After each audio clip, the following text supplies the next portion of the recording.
বাগানে প্রথম পুরুষ আদম এবং নারী হবা বসবাস করত, কিন্তু শয়তান ছল চাতুরির মাধ্যমে সাপ সেজে আদম এবং হবাকে প্রলুব্ধ করল।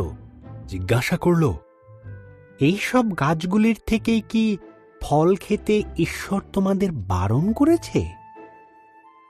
হবা উত্তর দিল, শুধু মাঝখানের গাছটির ফল খেতে বারণ করেছে, যদি খাই তাহলে মারা যাব।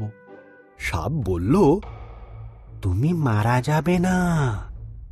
ঈশ্বরের ওই গাছ থেকে ফল খেতে না দেওয়ার পেছনে বিশেষ কারণ আছে। যদি তুমি খাও তবে তাঁর মতন হয়ে যাবে। তিনি যা জানেন তা তুমিও সব জানতে পারবে। হবা ফলটি খেল। সে তার সঙ্গে আদমকে কিছুটা ফল খেতে দিল।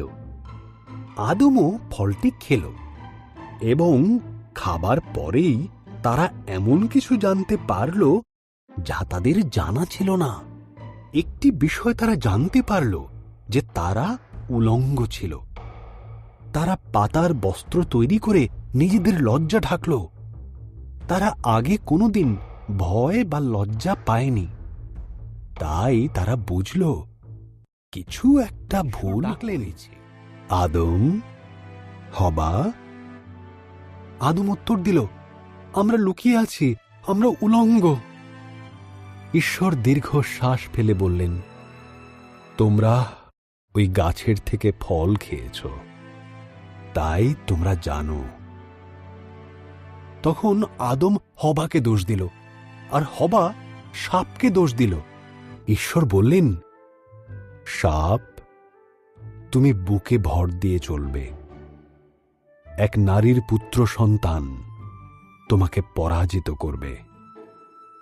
হবা, তুমি কষ্টের সাথে সন্তানের জন্ম দেবে।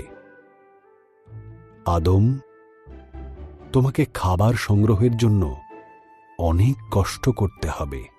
এরপর ঈশ্বর আদম এবং হবার জন্য পোশাক তৈরি করে তাদের পরালেন আর বাগান থেকে বের করে দিলেন। ঈশ্বর এক স্বর্গদূতকে জ্বলন্ত তলোয়ার হাতে দিয়ে সেখানে রাখলেন, যাতে তারা আর ফিরে আসতে না পারে।